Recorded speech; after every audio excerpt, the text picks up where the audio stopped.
এই চোর, এই, এই যে, এই চোর। জমাট নিরেট গলায় ফিসফিস করে ডাকছে কেউ। মাঝে গাল ধরে চাপড়ালো দুবার। মুখটা ঢেকে রাখা এক গাছে চুল ও দু আঙ্গুল নিয়ে সরালো একপাশে। ঘুমে যুবধুবু তুষি টের পেল সবটা, কিন্তু চোখ খুলতে পারলো না। এত ঘুম জেকে বসেছে কেন হঠাৎ? তবে ওই মধুর সুরের ডাক বদলালো তখনই। মোলায়েম কণ্ঠটা মুহূর্তেই কেমন কর্কশ গলায় ডাকলো, এই মেয়ে। অমনি তড়াক করে চোখ মেলল তুষি।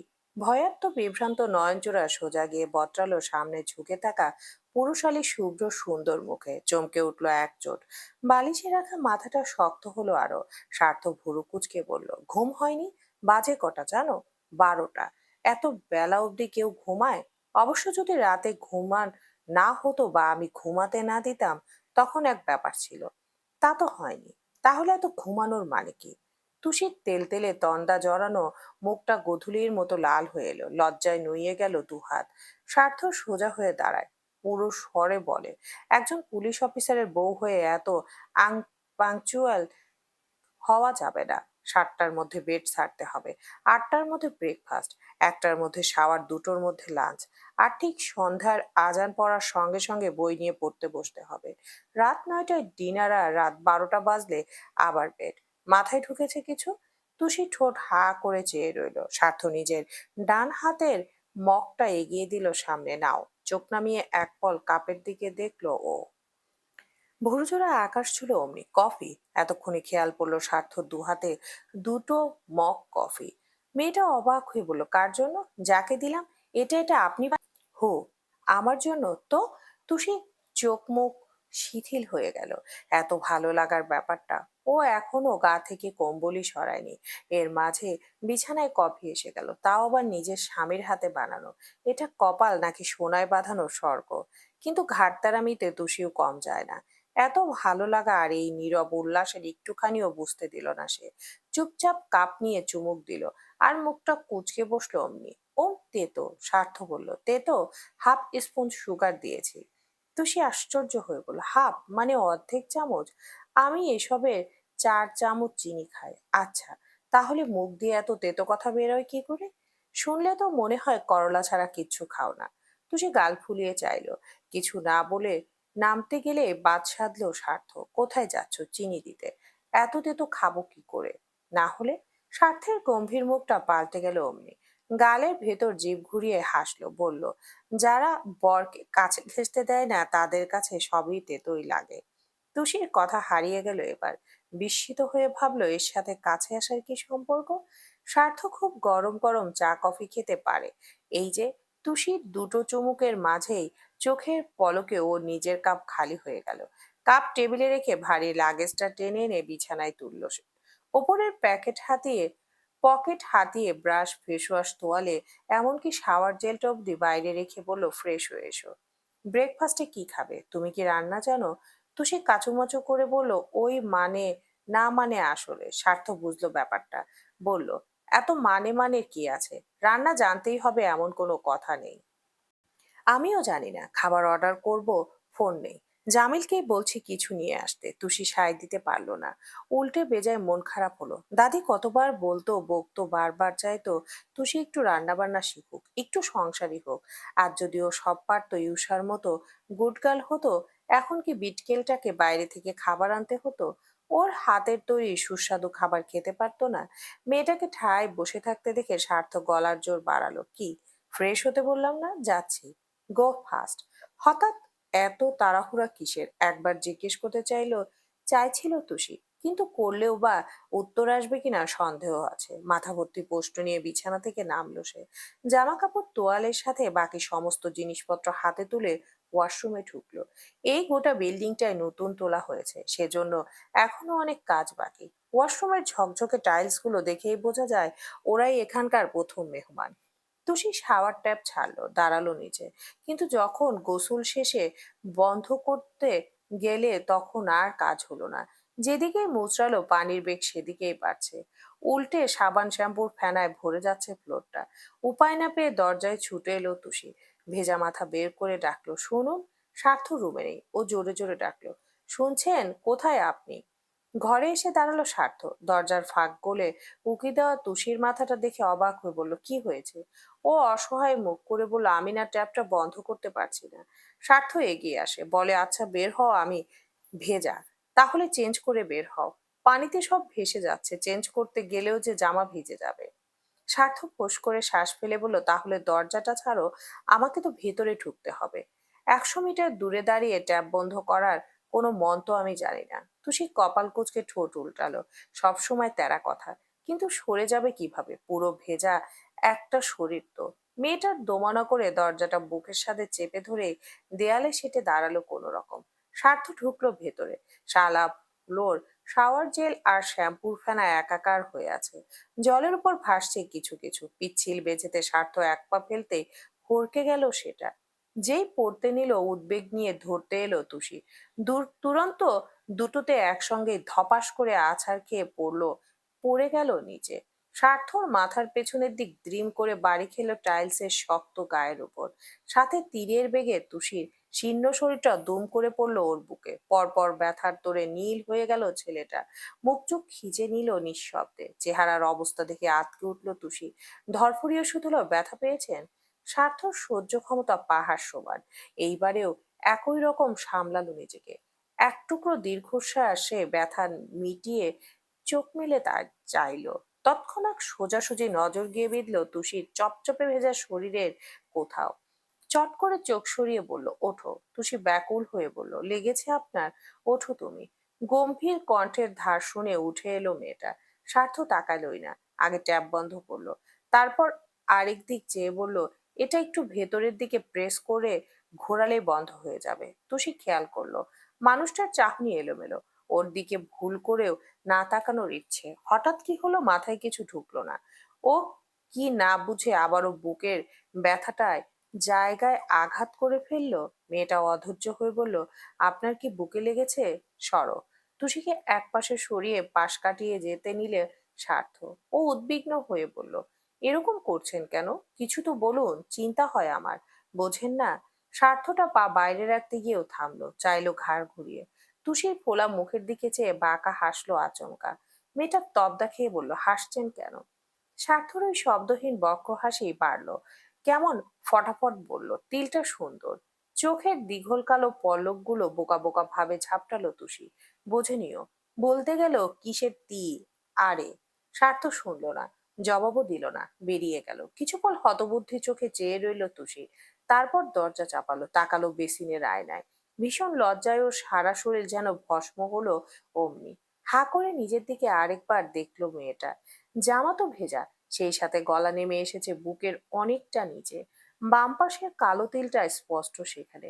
তুষি হাসপাস করে চোখ খিচে ফেললো। এবার বুঝলো স্বার্থ কি বলে গেছে। বিড়বিড় করলো ছটফটিয়ে, অসভ্য, জাদ্রেল বিটকেল।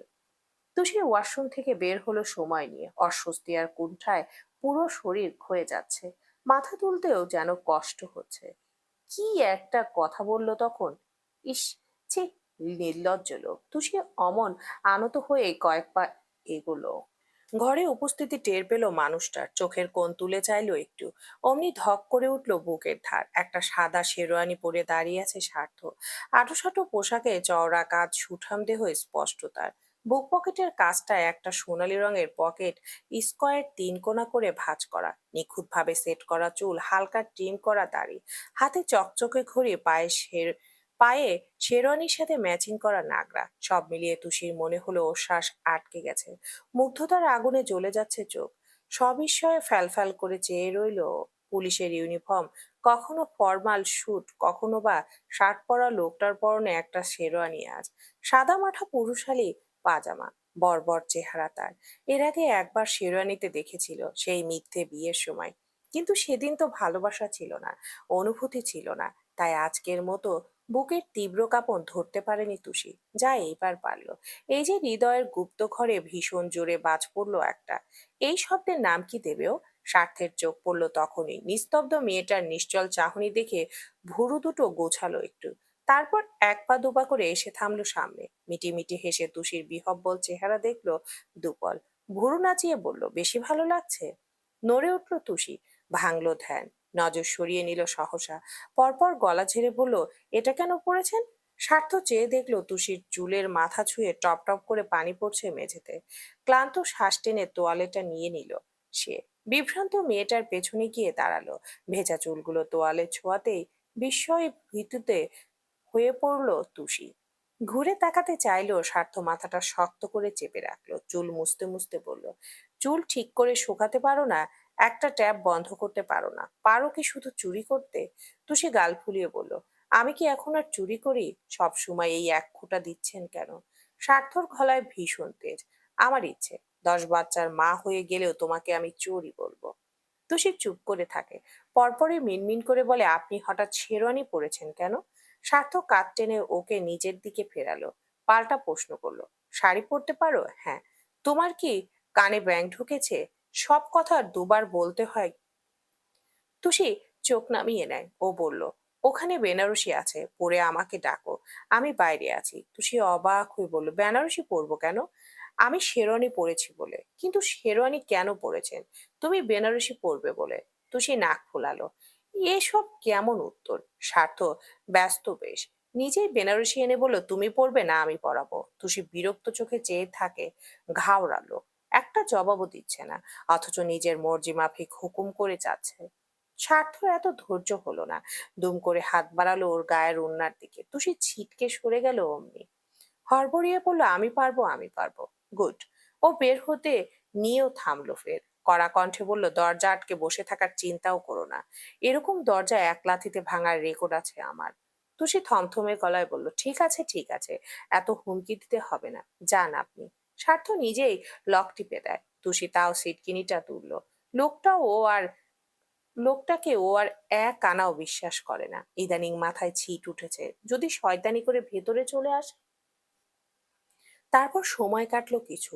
স্বার্থ গুনে গুনে আধা ঘন্টা পর দরজায় টোকা দিল। জিজ্ঞেস করলো, হয়নি তোমার? তুষি ওপাশটা নীরব, উত্তর এলো না। স্বার্থর বুক ধুকপুক পড়ে উঠল। জিভে ঠোঁট চুবিয়ে সতর্ক কণ্ঠে বলল, পালিয়েছো? এবার ধরলে কিন্তু আস্ত রাখবো না। না, জবাব এলো না। স্বার্থর ভয় বাড়ল। তড়িঘড়ি করে তৈরি হলো দরজা ভাঙতে। ওই পার থেকে ছিটকিনিটা নামলো তখনই। বেরিয়ে এলো তুষির কাচুমাচু চুপসে থাকা মুখটা।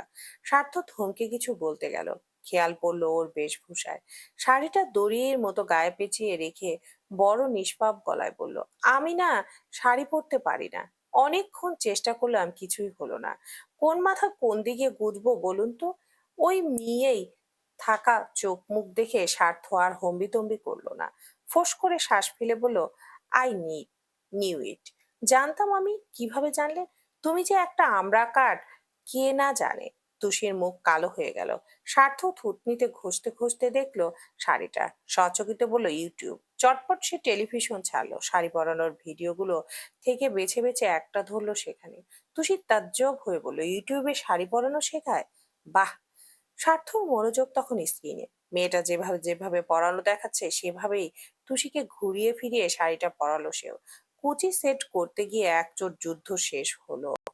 সব শেষে কুচিগুলো যখন পেটে গুজতে হবে, তুষি পিছিয়ে গিয়ে বলল, আমাকে দিন। ও কপাল কুঁচকে বলল, কেন? এমনি। স্বার্থ বুঝলো তুষির আপত্তি কোথায়।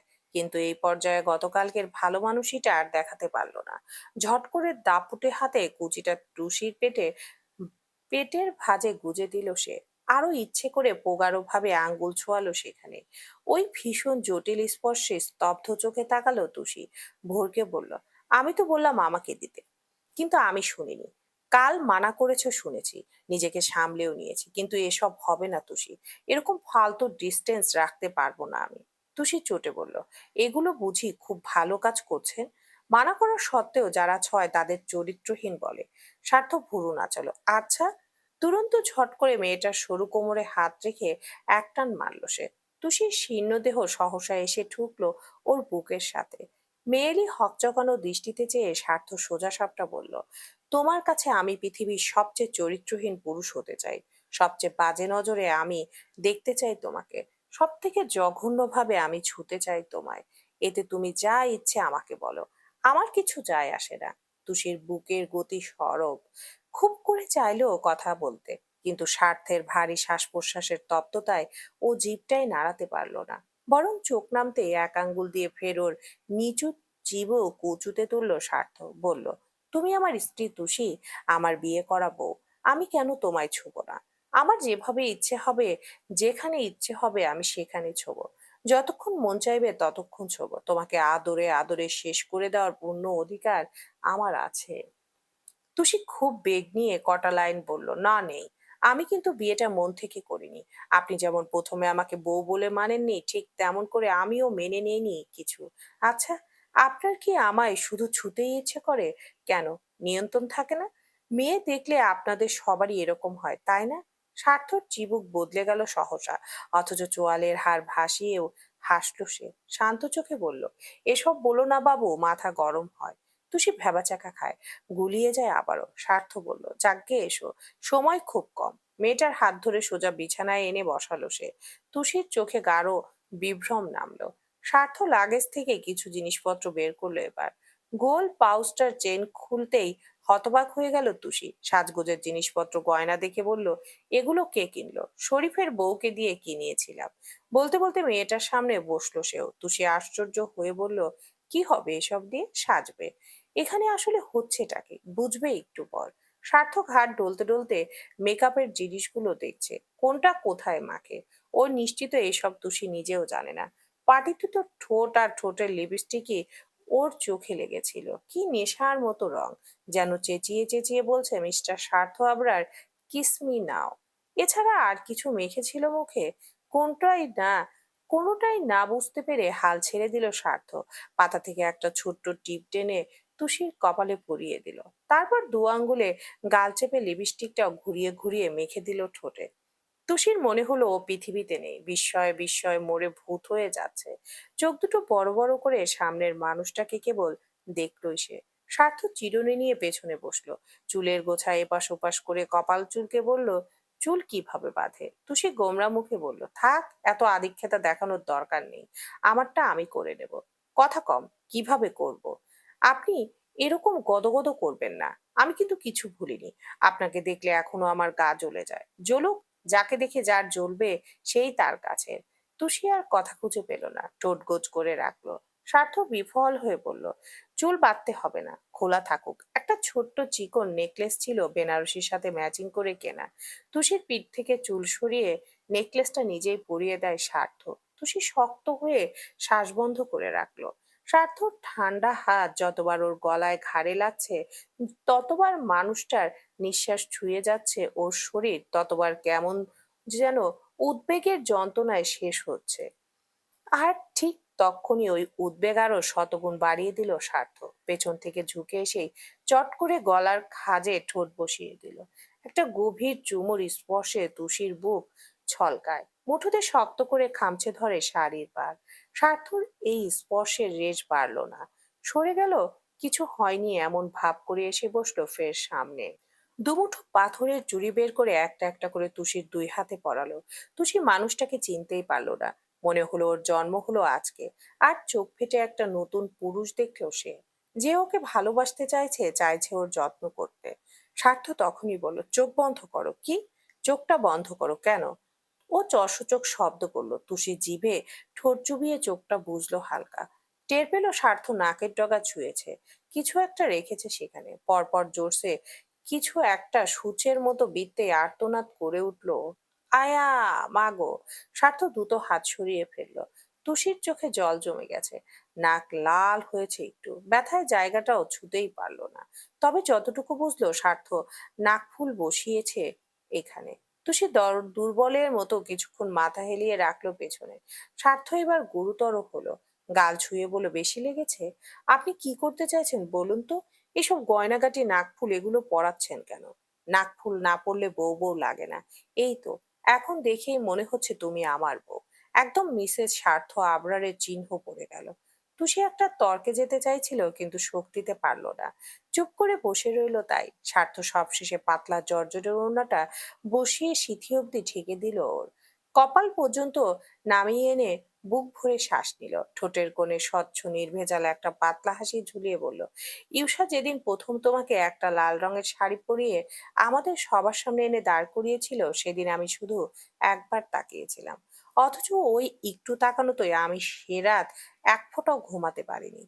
তুষি বিস্মিত হয় সুধায় মৃদু স্বরে, কেন? জানি না, জানলে বলবো। তবে ওই দিনের কথা ভেবে বিয়ের সমস্ত জিনিস আমি লাল রঙের কিনতে বলেছিলাম। এখনো একটা বাকি আছে। জানো কি?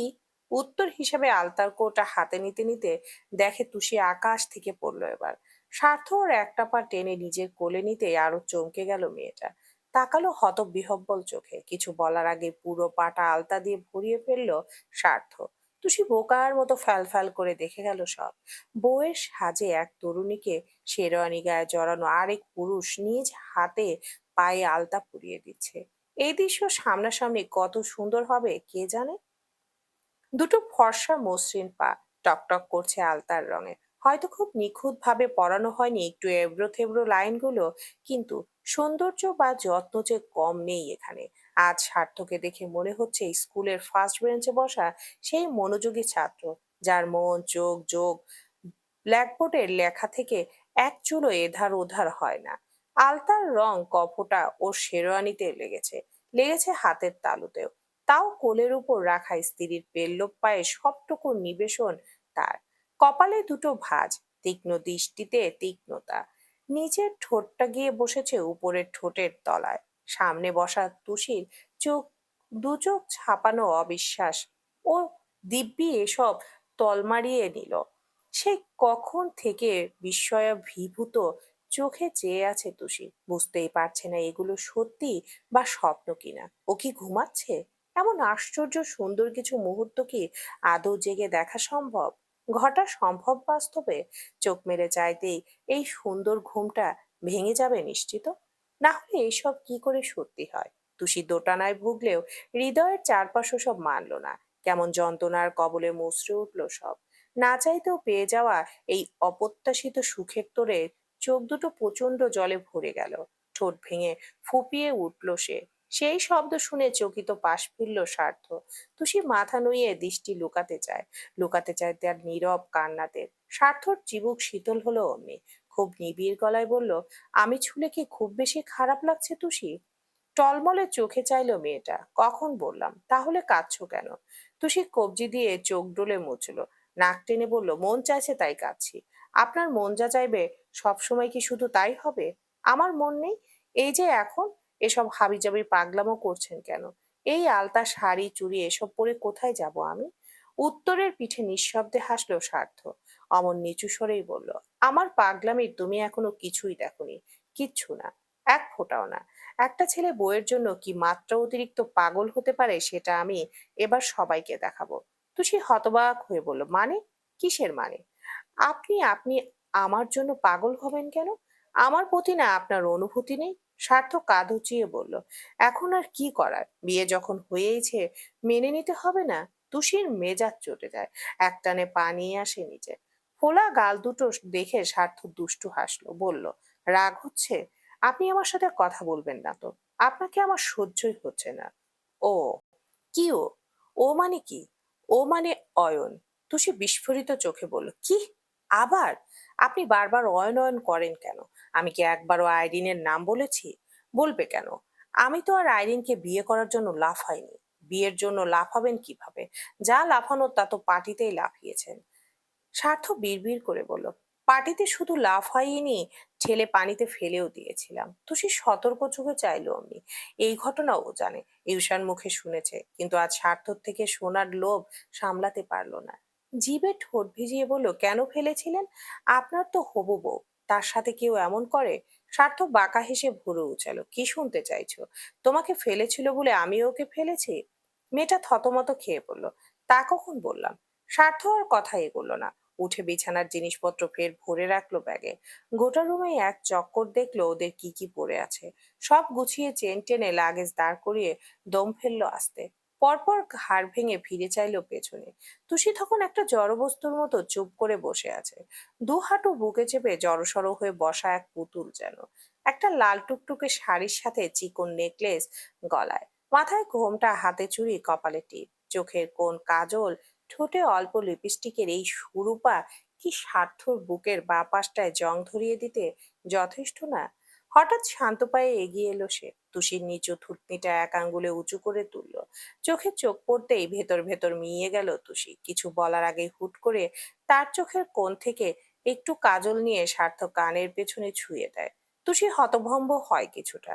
প্রশ্ন নিয়ে চাইতেই সার্থ নিঃসংকোচে বলল, সুন্দর লাগছে, নজর না লাগুক। তুষি বিদ্রুপ করে হাসলো, জিজ্ঞেস করলো, আমার আবার কার নজর লাগবে? আমার। বিমুখ নয়ন মেলে চাইলো মেয়েটা। বুক কাঁপলো ধক করে, একচোট লজ্জায় লাল হলো মুখ। মেদুর গালজোড়ার ফেপে ওঠা কোণঠার বেরিতে ছেয়ে থাকা চেহারা আর অচপল চোখগুলো দেখে স্বার্থর কি যেন হলো। কিছুক্ষণ একধানে চেয়ে রইল সে।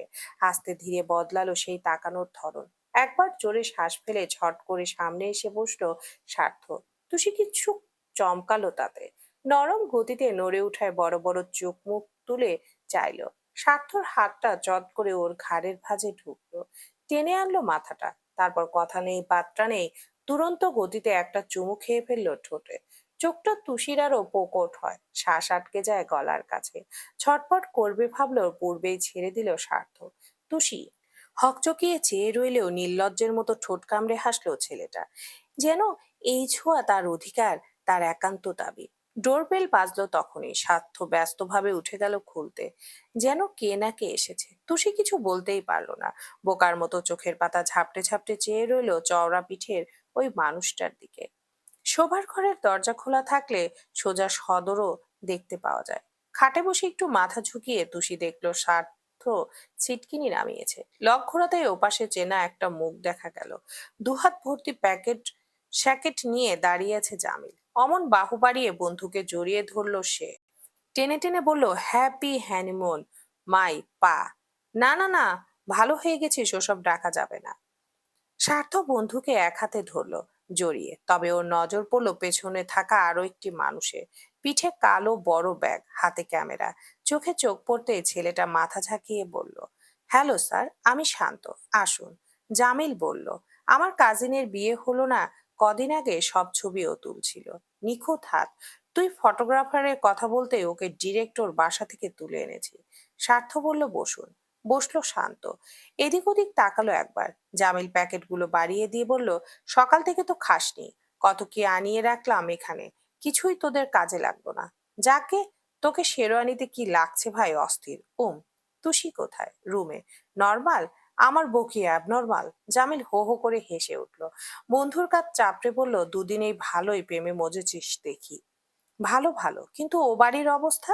স্বার্থ কণ্ঠ চেপে বলল, এখন না, পরে শুনবো ওসব। জামিলও ফিসফিস করে বলল, ওকে ওকে, তা আগে খাবি না ছবি তুলবি? বস আস। দুটো প্যাকেট হাতে নিয়ে রুমে ঢুকলো সে। দরজা চাপালো আলগা করে, যাতে শোবার ঘর ওখান থেকে দেখা না যায়। তুষি তুরন্ত উঠে দাঁড়িয়ে বলল, উনিকে? জামিল। উনি না, সাথের লোকটা, ফটোগ্রাফার। কি করবেন? সার্থক ক্লান্ত গলায় বলল, ছবি তুলবে। তুষির কণ্ঠ সিঙ্গে, আমাদের? যাক, একটা ব্যাপার অন্তত নিজে নিজেই বুঝলে। তুষি যেন হিসেব মিলিয়ে ফেললো। এতক্ষণ স্বার্থ ওকে সাজিয়েছে কেন? কেনই বা নিজে এমন বর্বর রূপ নিয়ে ধরেছে? কি ভীষণ তেজে তেতে উঠল অমনি। চড়া কণ্ঠে বলল, আপনার সাথে আমি কেন ছবি তুলবো না? স্বার্থ খাবারের প্যাকেটটা খুলছিল। দুটো ওয়ান টাইম প্লেটে ঢেলেওছে সেসব। চিকেন স্যান্ডউইচ, সিদ্ধ ডিম, এগুলোই। পানিও ছিল সাথে। ফিরে চাইলো এবার, জিজ্ঞেস করলো, কি? আপনার সাথে ছবি তুলবো না। আগে খাবে না ছবি তুলবে? তুষি খিটখিটে গলায় বলল, আমি বললাম আমি ছবি তুলবো না। মাথা নাড়লো, আচ্ছা। জামিল। উচ্চ শব্দের ডাকে তুষি ভরকে যায়। সেই সাথে বাইরে থেকে ছুটে আসে জামিল। দরজা সরিয়ে বলে, হ্যাঁ বল, কি? আরে, হ্যালো তুষি, কি সুন্দর লাগছে তোমাদের পাশাপাশি, made for each other. Tushi নাক ফুলিয়ে মেঝেতে চেয়ে রইল। জামিল বুঝলো মেয়েটা চটে আছে। ভুরু উঁচিয়ে ইশারায় জিজ্ঞেস করলো স্বার্থকে, ব্যাপার কি? সে বলল, শান্তকে ক্যামেরা সেট করতে বল, আমরা এখনই ছবি তুলবো। তুষি হতবিহ্বল, মুখখানা ফের হা হয়ে গেল। জামিল ওকে বলেই বেরিয়ে যায়। তুরন্ত ঝড়ের মতো এগিয়ে এলো মেয়েটা। স্বার্থের মুখের সামনে এক আঙ্গুল তুলে বলল, আমি না বললাম আমি ছবি। সঙ্গে সঙ্গে আঙ্গুলটা খপ করে চেপে ধরে তুষির পুরো শরীরটা ঘুরিয়ে ফেললো স্বার্থ। মেয়েটার পিঠ এসে দুম করে লাগলো তার বুকের উপরে। ঘাড়ের খাঁজে স্বার্থ ঠান্ডা থুতনি পড়তেই বরফের মতো জমে গেল তুষি। হকচকানো মাথায় যেন তীক্ষ্ণ বাজ পড়ল। ততক্ষণে বলিষ্ঠ দুই হাতের মধ্যে আষ্টে পিষ্টে পেঁচিয়ে ধরেছে স্বার্থ। সামনে থেকে খোলা চুলের গোছা কানের পিঠে সরাতে সরাতে বলল, তোমার বয়স কত? মাত্র 20 পার করেছে। আমার বয়স জানো? তোমার থেকে গুনে গুনে 12 বছরের বড় আমি। সেখানে আমার সামনে আঙ্গুল দেখাচ্ছ। একে তো স্বামী হই, তার উপর গুরুজন, আবার সম্পর্কে তোমার বাবার বড় ভাইয়ের ছেলে। এত এত রেসপেক্টফুল সম্পর্কের মাঝে এই চিকন আঙুল তুলতে নেই, তুললে তুষির অবস্থা করুন। স্বার্থ এমন শ্বাস ফেলে ফেলে কথা বলছে, ফিস ফিস করে করছে এমন, গোটা শরীর গলে যাচ্ছে ওর, তাও কোনো রকম তোতলালো। কি করবেন? স্বার্থ নিজের গাল ঘষল তুষির গালে। টিম করা খোঁচা খোঁচা দাড়ির স্পর্শে তুষি চোখ বুজে ফেলল। কানের পাশে একটা শীতল স্বর বলল, চুমু খেতে খেতে শেষ করে ফেলবো। চোখ বেরিয়ে এলো ওর, বিহব্বল হয়ে ঘাড় ফেরাতে সার্থক প্রমাণ ছুড়ে দেয়। সত্যি সত্যি ঝট করে গালে চুমু খেয়ে ফেলে। তুষির মাথা ভন ভন করে উঠল, বেজে বেজে নিঃশ্বাস নিয়ে বলল, আপনি আপনি কি পাগল হয়ে গেছেন? না নাকি আবার নেশা করেছেন? উত্তর দেওয়ার আগে হাঁক ছুড়ল জামিল। ডাকছে সে, কইরে নতুন বর্বো, বের হ তোরা, এদিকে সব রেডি। স্বার্থ সারল তুষিকে, তবে দমও নিতে দিল না। কবজি টেনে একদম নিয়ে চলল বাইরে। ক্যামেরা একটা স্ট্যান্ডে দাঁড়িয়ে আছে, সাথে রিং লাইট জ্বলছে। এখানে অন্ধকার, যাতায়াতের কোনো জায়গায় নেই। জামিল সোফা দেখিয়ে বলল, বসো তুষি, বসো। ফ্ল্যাটটা নিয়েছিলাম বিয়ের পর বউ নিয়ে মাঝে মধ্যে এসে থাকবো বলে। বউ তো নিজের মনে হয় না এ জন্মে হবে, বন্ধুর বউদেরই আপ্যায়ন করি। কি আর করার। শান্ত কেমন নিরীহ চোখে চাইলো। জামিল খেয়াল করে বলল, কিছু বলবে নাকি? না মানে ভাইয়া, আসলে আমারও বিয়ে টিয়ে হয়নি, তাই আপনার কষ্ট অনুভব করতে পারলাম। জামিল খ্যাক করে বলল, কি? এ ভাই, তোমাকে দেখে তো মনে হচ্ছে ঠিক করে মুসলমানই হয়নি। এত জলদি কেউ বিয়ের আশা করে? তুষির কান গরম হয়ে গেল, চোখ মুখ কুঁচকে বসে রইল মেয়েটা। শান্ত লজ্জা পেল খুব, জিভ কেটে মুখটা ছোট করে ফেললো। স্বার্থ 4 আঙ্গুল দিয়ে নিজের চুল ব্যাক ব্রাশ করতে করতে বলল, আপনি এসব বাদ দিয়ে ছবি তুলুন। তারপর তুষির কাঁধ পেঁচিয়ে হাত রাখলো বাহুতে। মেয়েটা বোম হয়ে রইল তখনও। শান্ত লেন্সে চোখ রেখেও সরে এলো, আবার বলল, ম্যাম একটু হাসুন। তুষি মুখ গোমরা করে রাখে, বিরক্ত সে। সার্থক কণ্ঠ চেপে বলল, হাসো বাবু, না হলে ছেলে মেয়েরা এসব ছবি দেখলে বুঝে ফেলবে ওদের মাকে আমি জোর করেছিলাম। তুষির কণ্ঠ সিংহে, ছেলে মেয়ে? হ্যাঁ, প্রতি বছর একটা। কম হবে? তুষির মাথা চক্কর কাটলো। নির্বাক বনে ফ্যাল ফ্যাল করে চেয়ে রইল সে। শান্ত অসহায়ের মতো দাঁড়িয়ে আছে। এরা তো ঠিকঠাকই হচ্ছে না, ছবি তুলবে কার? জামিল বলল, আরে ভাই, তুমি ওদের পোজের আশা করো না, তুলতে থাকো, যা হয় হবে। নিরুপায় ছেলেটা ফোঁস করে শ্বাস ফেলে ফের লেন্সে চোখ রাখলো। পরপর ফ্ল্যাশের ঝিলিকে দুজনেই ক্যামেরায় ফিরল এবার। স্বার্থ হঠাৎ বলল, wait a minute, pose change হবে। তারপর ফট করে বলল, তুষি আমার কোলে বসো। আর্তনাদ করে উঠল তুষি, কি? উফ, বউটা এত কথা বলে! এক হ্যাচকাটানে ছোট্ট খাট্ট মেয়েটাকে নিজের কোলে নিয়ে ফেললো স্বার্থ। কোমরে এক হাত পেঁচিয়ে শান্তকে বলে, এবার তুলুন। লজ্জায় তুষির ধরনী দ্বিধা হয়ে যায়। কি করবে? ছুটবে? কিভাবে পালাবে? কোথায় যাবে? জায়গা খুঁজলো যেন। দুদিকে মাথা নাড়াতে নাড়াতে হাসলো জামিল। শান্তর ঠোঁটেও মিটিমিটি হাসি। সে ক্যামেরায় পটাপট ক্লিক করলেও স্বার্থর মনোযোগ আর রইল না সেখানে। বারবার ছুটে গেল কোনো এক মাদকের গন্ধ পেয়ে। তুষির চুলে কিছু একটা মেশানো শ্যাম্পুর ঘ্রাণ এত কড়া হয়, আর গায়ের মেয়েলি গন্ধটা এত মিষ্টি যে কি করে! এমন নেশা নেশা তো সেদিন হুইস্কির গন্ধও লাগেনি। স্বার্থর মাথা ধরে যাচ্ছে, গলা শুকিয়ে আসছে খুব। কেমন টলমলে চিত্রে ওইভাবে মেয়েটার খোলা চুলের ভাঁজে নাক ডুবিয়ে চোখ বুঝলো সে। শান্ত জামিলের দিকে চেয়ে ফিস ফিস করে বলল, ভাই দেখি সেই রোমান্টিক। সেও পাল্টা ফিসফিসিয়ে বলল, আগে ছিল না, বউ মনে হয় কালো জাদু করেছে। হেসে ফেলল ছেলেটা, কিন্তু তুষি তাকাতেই পারছে না। কুণ্ঠায় জড়তায় অস্বস্তিতে মরে যাচ্ছে যেন। হঠাৎ এক ভিন্ন ছোঁয়ায় শির দ্বারা সোজা করে ফেলল সে। টের পেল সবার চোখ এড়িয়ে স্বার্থর হাতের আঙ্গুল সেই পেট ছুটে যাচ্ছে। কেমন একটু একটু করে শাড়ির পার ভেদ করে প্রবেশ করছে ওরা। ঠোঁটটা ক্রমে ক্রমে আরো গাঢ় হচ্ছে ঘাড়ে। এক টালমাটাল অনুভূতি সামলাতে অমনি নায়া বলে আর্তনাদ করে উঠলো ও। ভোরকে গিয়ে ফিরে চাইলো সকলে। জামিল বলল, কি হলো তুষি? স্বার্থের হাতের বাঁধন আলগা হতে কোল থেকে তরাক করে উঠে দাঁড়ালো তুষি। এলোমেলো কণ্ঠে বলল, কিছু না, আমি আর ছবি তুলবো না। তারপর অস্থির পায়ে রুমে ছুটে গেল মেয়েটা। শান্ত বোঝেনি একবার ওদের দেখলে আরেকবার জামিলকে। তবে বউ এভাবে চলে যাওয়ায় স্বার্থর চোখ মুখের পরিবর্তন দেখা গেল না। বরং সোফায় দু হাত ছড়িয়ে পায়ের উপর পা তুলে বসলো সে। গালের ভেতর জিভ ঠেলে হাসতে হাসতে আঙ্গুল ঘষল থুতনিতে। এবার যেন সব হিসাব মিলিয়ে ফেললো জামিল। বিড়বিড় করে বলল, শালা ইমরান হাশমি, মানুষ খারাপ থেকে ভালো হয়, আর এটা ভালো থেকে লুচ্চা হয়ে যাচ্ছে। বেশ সময় নিয়ে ছবি টবির পাট চুকেছে। কিছু ছবি এত সুন্দর এসেছে স্বার্থরই কপিগুলোই নিজের ফোনে নিয়ে নিল। বাকি ফাইল পরে পাঠিয়ে দেওয়ার কথা বলে বিদায় নিল শান্ত। এরপর খেতে বসলো ওরা।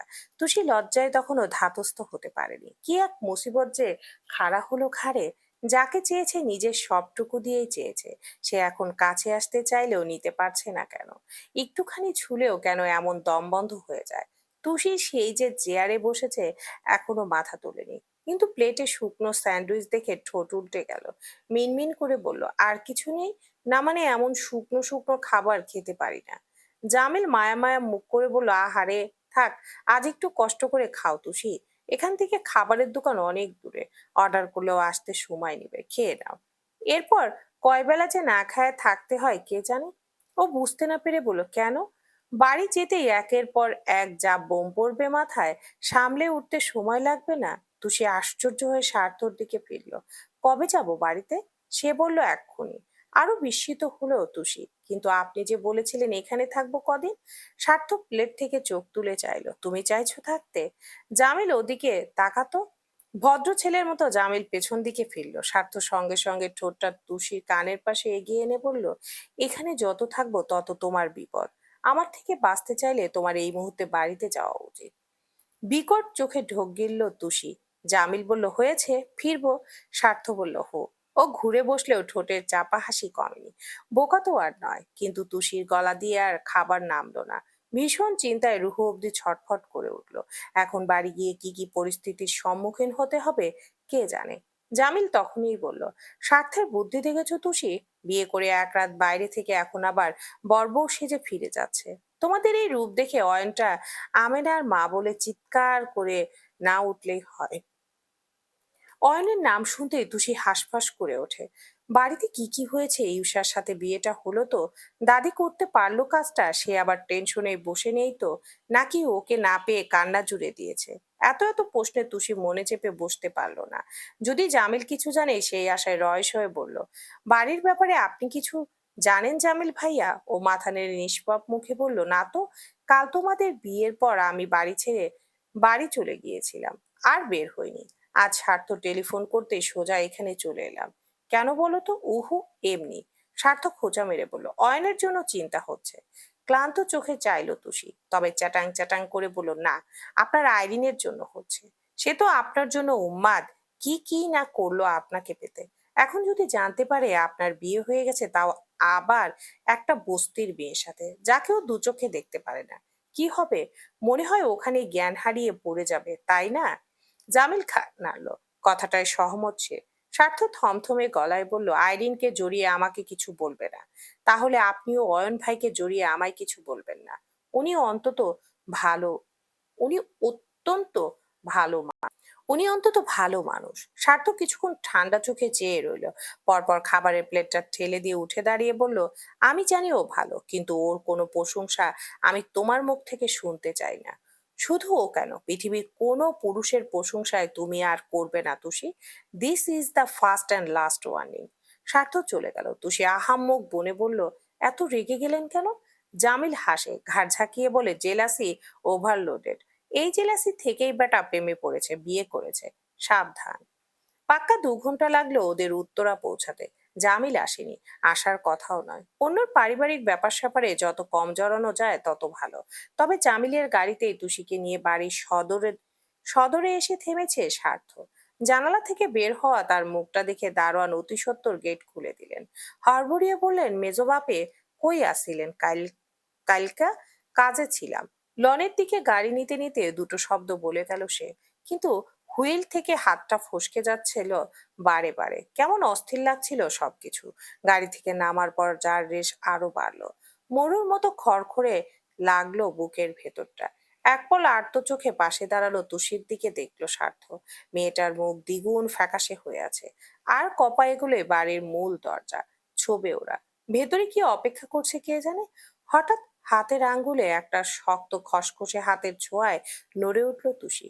তাকালো পাশ ফিরে, স্বার্থের চেহারায় উদ্বেগ, অশান্ত দৃষ্টিতে এলোমেলো শ্বাস। তুষির নরম হাতের আঙ্গুলে নিজের আঙ্গুল গুজে খুব পোক্ত করে ধরলো সে। ডাকলো থেমে, তুষি। গলার স্বর অন্যরকম শোনালো, কেমন যেন লাগলো তুষির। উত্তর দিল সহসা, জি। স্বার্থ দুজনের মিশে থাকা হাতের দিকে চাইলো এক পল, বলল, ভেতরে যায়, ভেতরে যাই হয়ে যাক হাত ছেড়ো না। তুষি ঢোক গিলে মলিন চোখে বলল, তুষি কাউকে ছাড়ে না, উল্টে সবাই ওকে ছেড়ে যায়। স্বার্থর দৃষ্টি আত্ম, অথচ কি দৃঢ় গলায় বলল, জান কোরবান করে দেব, তাও তোমাকে ছাড়বো না। এই জন্মের দায়ভার আমি নিলাম, তুমি শুধু আমাকে নিও, তোমার সাথে বেঁচে থাকার জন্য।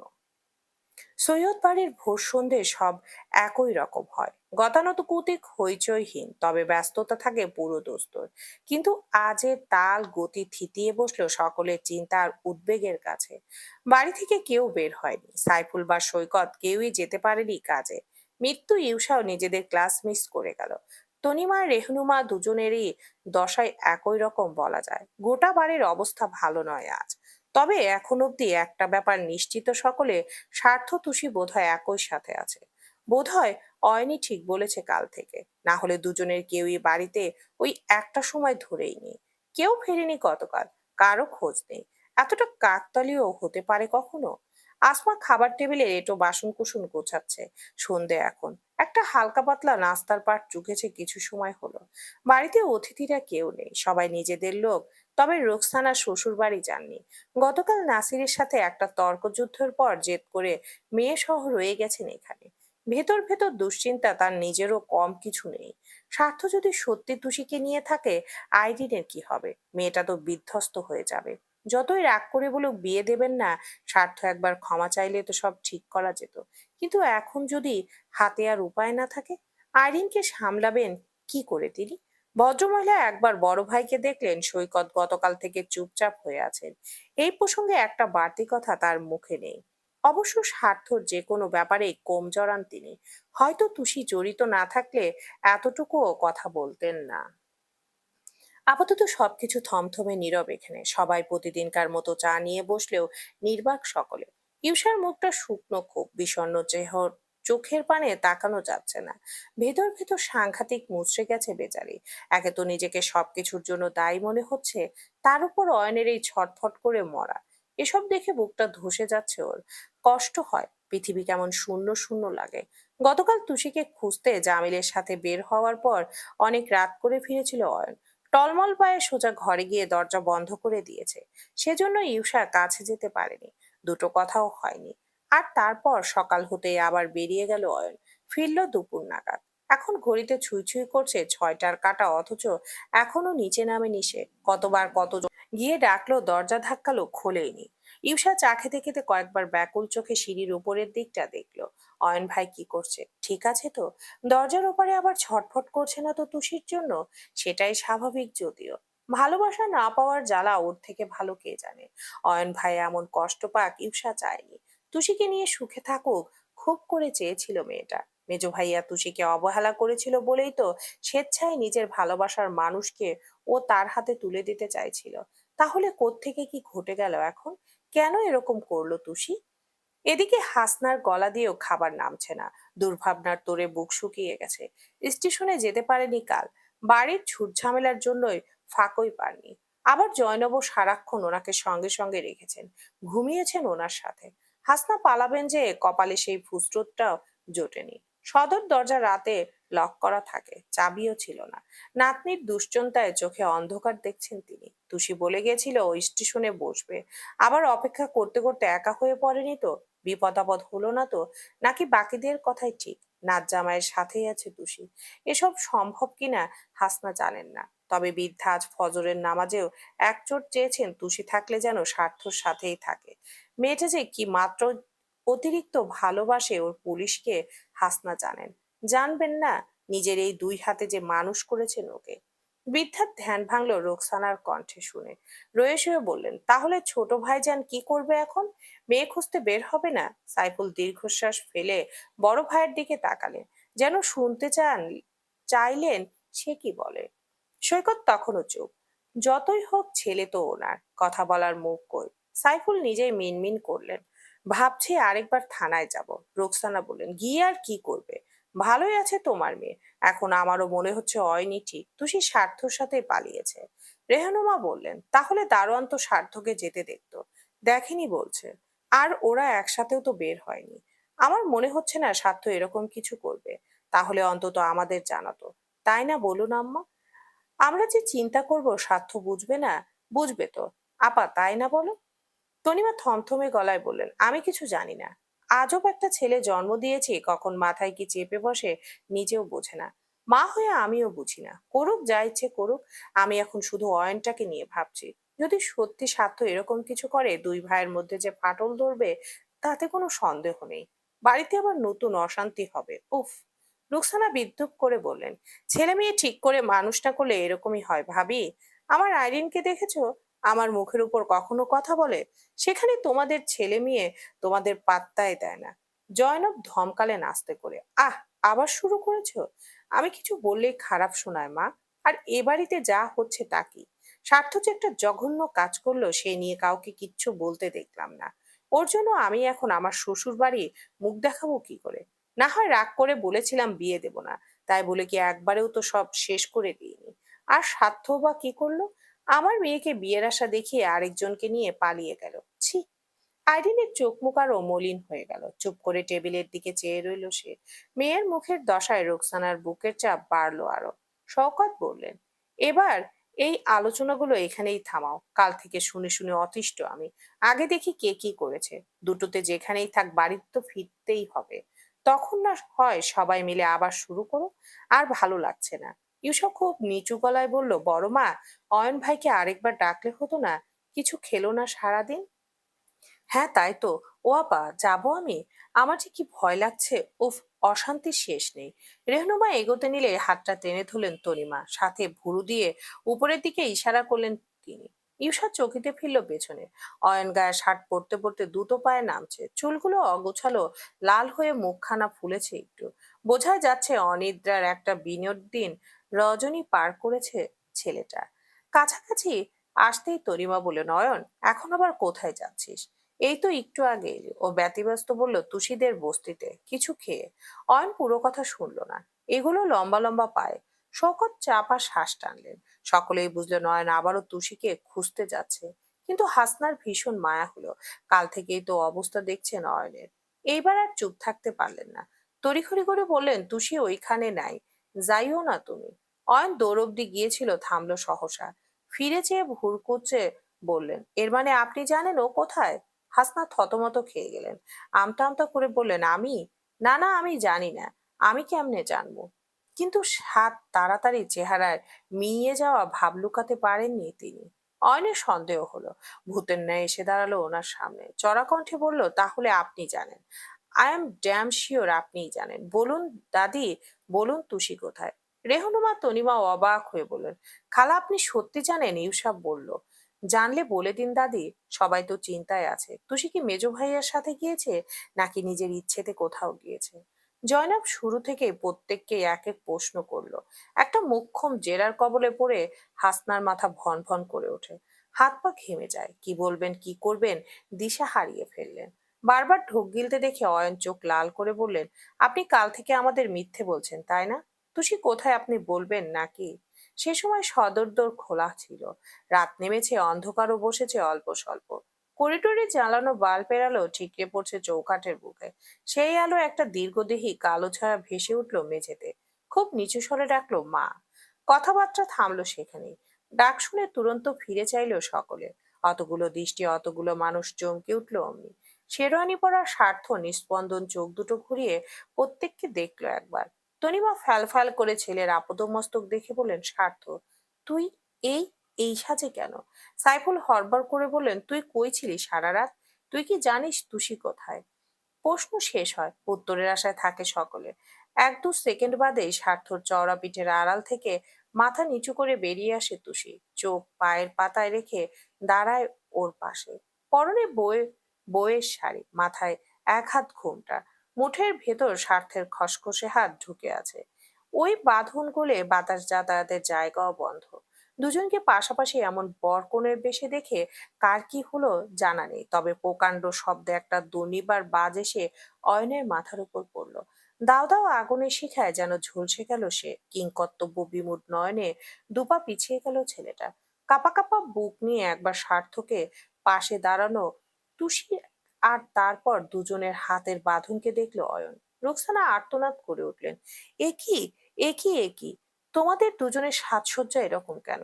স্বার্থ টের পেল ওর হাতের ভেতর থাকা তুষির হাতটা থরথর করে কাঁপছে। ভয় পাচ্ছে মেয়েটা। স্বার্থ আরো শক্ত করে ওই পেল্লব মুঠি চেপে ধরে সহসা, আশ্বাস দেয় নীরবে। তক্ষুনি পাশ থেকে পাগলের মতো ছুটে এসে দাঁড়ালো অয়ন। অস্থির হয়ে বলল, তুষি, তুষি, তোমার পরনে বেনারসি কেন? বউ সেজেছো কেন তুমি? এটা এটা তোমার, আমার কিনে দেওয়া বেনারসি নয়। ভাইয়ার হাত ধরেছো কেন তুষি? হাত ছাড়ো ওর, হাত ছাড়ো। তুষির হাত টানতে ধরপড়িয়ে নিজের হাত বাড়ালো অয়ন।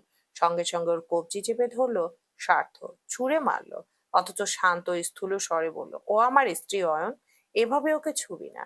অয়ন শ্বাস নেয়, গলার শিরা ফুলিয়ে বলে, আবার আবার স্ত্রী স্ত্রী করছো ভাইয়া? কিসের কিসের স্ত্রী? কাল আমাদের বিয়ে হয়েছে, কোর্ট কাবিন দুই ভাবেই আমি তুষিকে বিয়ে করেছি। এই একটা কথা আর একটা মিসাইল আজ প্রথমবার দুটোর আঘাত একই হলো বোধ হয়। গোটা সৈয়দপুরই থমকে গেল মুহূর্তে। দুই হাত দিয়ে মুখ চেপে ধরলো আইরিন। কান্নায় টইটুম্বুর হয়ে উঠল চোখ।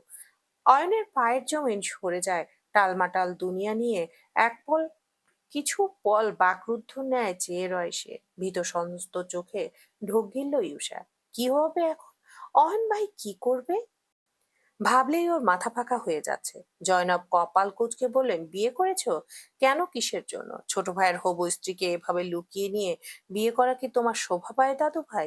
এ তুমি কোন, কোন তুমি?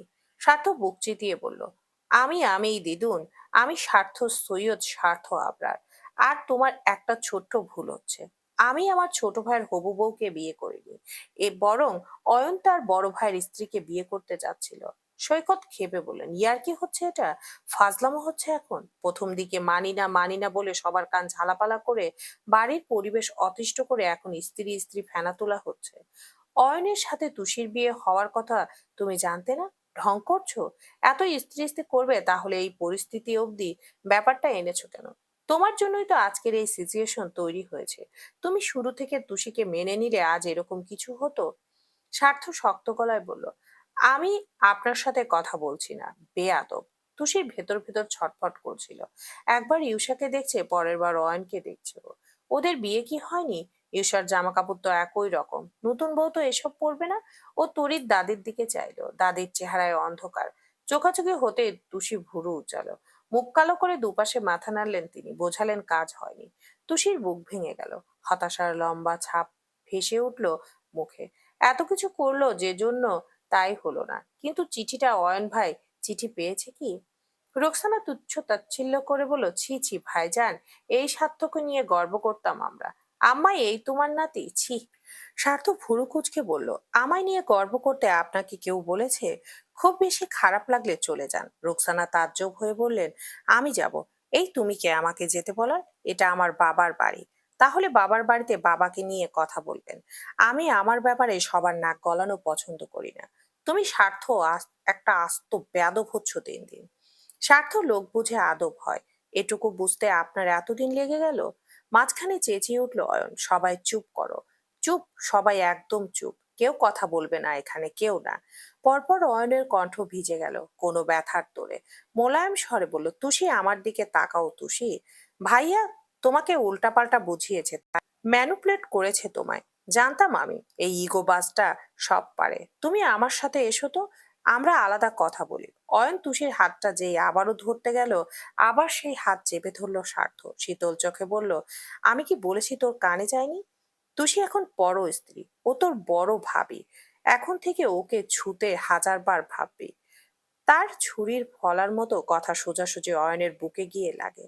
দুই চোখে দপ করে জ্বলে ওঠে আগুন। বিগড়ে গেল মাথাটা। সঙ্গে সঙ্গে দু হাতে ভাইয়ের বুকে রেখে এক ধাক্কা মারল সে। অপ্রস্তুতিতে স্বার্থ পিছিয়ে যায়, পিঠ দেয়ালে গিয়ে লাগে। দিদুন দুদিন আগে আহত হয়েছিল ধারালো দায়ের কোপে, শুকায়নি ঠিকঠাক, ওষুধ খায়নি। সব মিলিয়ে তাজা ক্ষতই একের পর এক আঘাত সীমা ছাড়িয়ে ফেললো এবার। ব্যান্ডেজ সরে যায়, এক ছটা রক্ত নিমিষেই ভেসে ওঠে বুকে। শেরওয়ানির পুরো আস্তরের দেখা না গেলেও টাল হারিয়ে ফেলল। অথচ অথচ তাও তুষির হাত স্বার্থ ছাড়লো না। একটা আঙ্গুলও নড়লো না তার মুঠো থেকে। ঠিক ওভাবেই পোক্ত বেরি দিয়ে ধরে রাখলো সে। এদিকে বিস্ময়ে যেন মুখ থুবড়ে পড়লো বাকিরা। এমন দৃশ্য আজ প্রথম দেখা তাদের। অয়ন বড় ভাইয়ের গায়ে হাত তুলেছে। এই বাড়িতে বড়দের দিকে যেখানে কেউ মাথা তুলে তাকায় না, সেখানে হাতাহাতি। তনিমা শওকতের চোখ ঘোলা হয়ে আসে।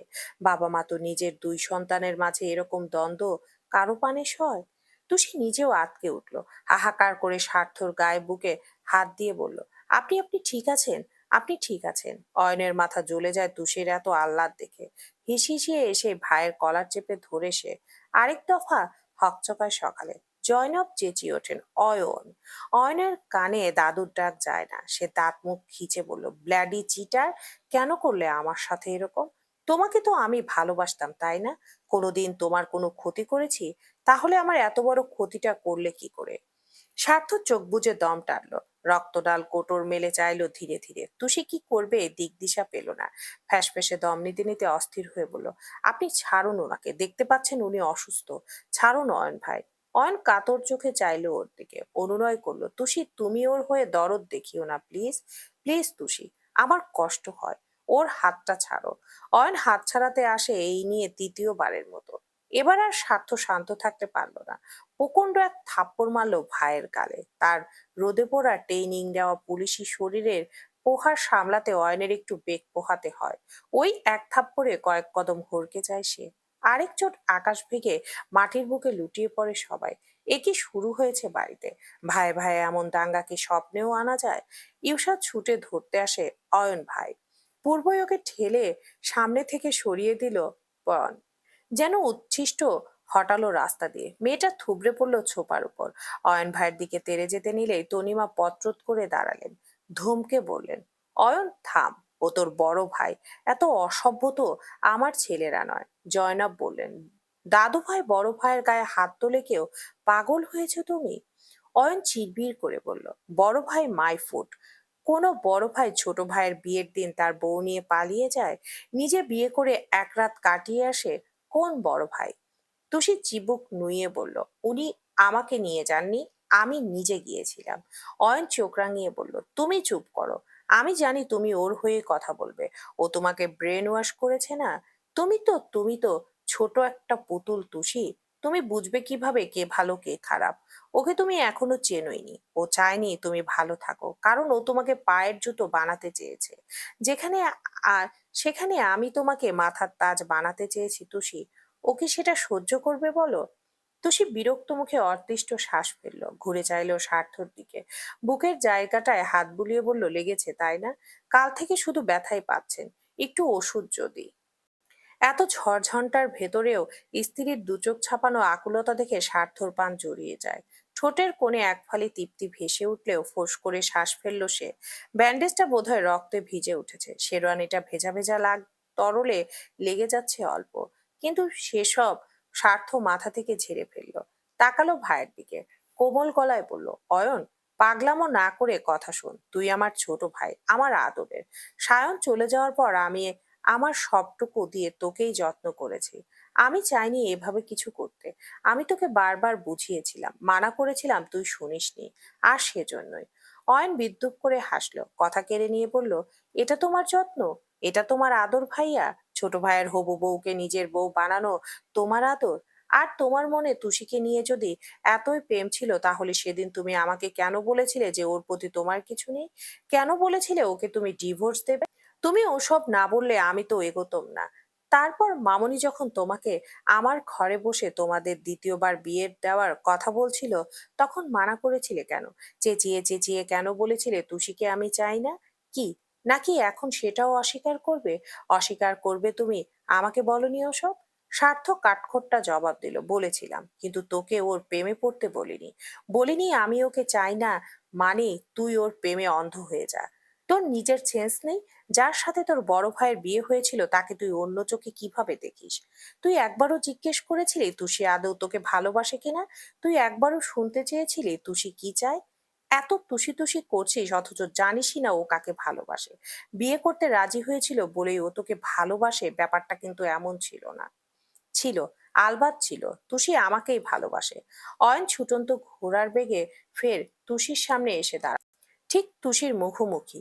আকুল হয়ে বলল, তুষি, তুমি বলো ভাইয়া তোমাকে বিয়েতে জোর করেছে? করেছে না? বলো তুষি, সবাইকে বলে দাও। তুষির চোখ নিচে। অয়নের অধৈর্য হলো আরো। বলো না তুষি, একবার বলো। ও জোর করলে আজ আমি সব ভুলে যাব, ভুলে যাব ও আমার ভয়। তুমি শুধু। না। অয়ন থমকায় মাঝপথে ভেসে আসা উত্তরে। কি? তুষি মিহি গলায় বলল, উনি আমাকে জোর করেননি। হেসে ফেলল ও। এটাও ভাইয়া শিখিয়ে দিয়েছে তাই তো? শেখানো বলি আওড়াচ্ছ মেয়ে। দেখেছো তোমরা? তুষির কথাবার্তায় বুঝতে পারছো ভাইয়া শিখিয়ে দিয়েছে, সব শিখিয়ে দিয়েছে। তুষির কণ্ঠ আরো নমনীয় হলো, বলল, উনি আমাকে কিছু শিখিয়ে দেননি অয়ন ভাই। আমি ওনাকে বিয়ে করতাম কিনা জানি না, তবে আপনাকে আমি কখনোই বিয়ে করতাম না, বিয়ে করতে চাইনি। আপনাকে আমি ওই চোখে দেখিনি কোনোদিন। সত্যি এটাই। এই বিয়েতে মন থেকে আমি রাজি ছিলাম না। যদি ওনার সাথে আমার বিয়ে নাও হতো, আমি পালিয়ে যেতাম। অয়ন স্তম্ভিত হয়ে বলল, তুষি, তুমি পালিয়ে যেতে চেয়েছিলে? মাথা নাড়ল মেয়েটা। হো, তাহলে তাহলে বিয়েতে হ্যাঁ বলেছিলে কেন? তুষির চোখের কোণ তুলে ফের ইউষাকে দেখলো। এইটুকু অন্তত নিশ্চিত হয়েছে অয়ন চিঠি পায়নি এখনো। জিভে ঠোঁট ভিজিয়ে বলল, কারণ ছিল। তুরন্ত ওর কাঁধ টেনে নিজের দিকে ফেরালো রেহনুমা।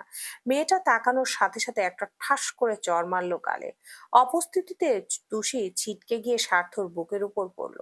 তনিমা আর্তনাদ করে বললেন, আহ ছোট, কি করলি? রেহনুমা গজগজিয়ে বললেন, অসভ্য মেয়ে। ওকে বিয়ে করতে চাসনি তাহলে এত নাটক করেছিলি কেন? এত আয়োজন, এত অতিথি এলো বাড়িতে, কি বাজে ভাবে সম্মান নষ্ট হলো আমাদের। বিয়েতে মত নেই তাহলে এত রং তামাশার কি? কিসের তোর? তোর জন্য ওদের দুই ভাইয়ের মাঝে ঝামেলা লেগেছে। একটা না একটা অশান্তি লেগেই থাকে এই মেয়ের জন্য। শান্তি নেই আমার, এক ফোঁটাও শান্তি নেই। ইউষা বলল, মা ওকে বকছো কেন? ওর কি দোষ? ও কি বলেছে ভাইয়াদের মারামারি করতে? তুই থাম, পেটে ধরেছি না, সব দায়িত্ব আমারই হবে। আস্তে আস্তে সংসারটাও শেষ করে দিচ্ছিস তুষি। কে অয়ন? যে অয়ন কোনোদিন বড় ভাইয়ের মুখের উপর একটা শব্দ করেনি, সে আজ ভাইয়ের গায়ে হাত দিচ্ছে।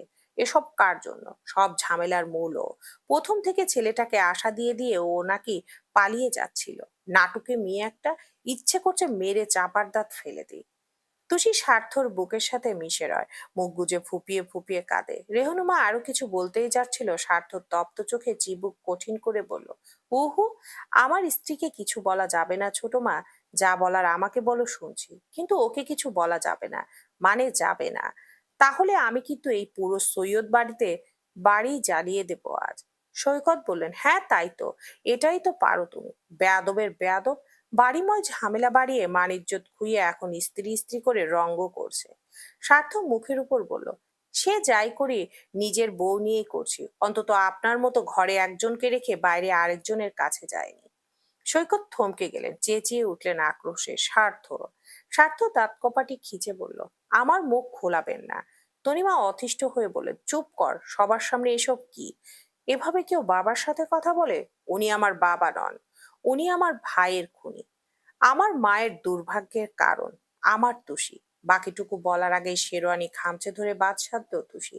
স্বার্থ বলল না।